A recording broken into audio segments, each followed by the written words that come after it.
ఈరోజు దేశవ్యాప్తంగా జరుగుతున్నటువంటి సమ్మె దేశం కోసం, దేశంలో ఉన్నటువంటి ప్రజల ప్రయోజనాల కోసం జరుగుతున్నటువంటి సమ్మె ఇది కేవలం కార్మికుల యొక్క వేతనాలు పెంచడానికి, వాళ్ళ జీతాలు పెరిగేదాని కోసం జరుగుతున్నటువంటి సమ్మె కాదు.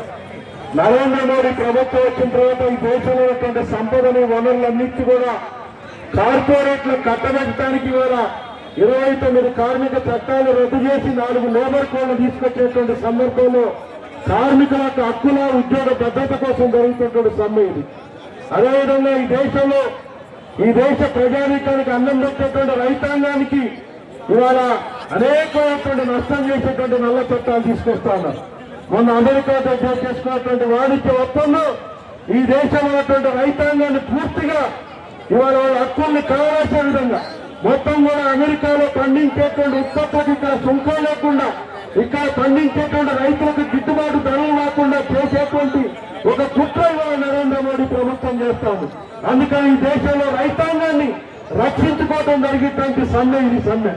అదేవిధంగా వ్యవసాయ కార్మికులకి అనేక పోరాటాల ద్వారా సాధించుకునేటువంటి ఉపాధి హామీ చట్టాన్ని ఇవాళ రద్దు చేసి ఇవాళ నరేంద్ర మోడీ ప్రభుత్వం వ్యవసాయ కార్మికులకు కూడా నష్టం చేస్తుంది.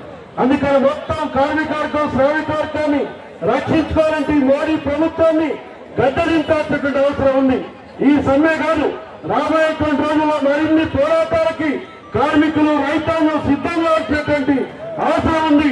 లేకపోతే ఈ మొత్తం భారతదేశాన్ని మొత్తం కూడా అంబానీ, అదానీకి కట్టబెట్టేటువంటి మోడీ దుర్మార్గతలకు వ్యతిరేకంగా మరిన్ని పోరాటాలకి కార్మిక వర్గం, రైతాంగం, శ్రామిక వర్గం సిద్ధం కావాలని చెప్పేసి ఈ రోజు జరిగేటువంటి సమ్మె జయప్రదం కావాలని చెప్పేసి భారత కమ్యూనిస్ట్ పార్టీ తెలంగాణ రాష్ట్ర రైతు సంఘం తరఫున కోరుకుంటూ సెలవు తీసుకుంటా ఉన్నాం.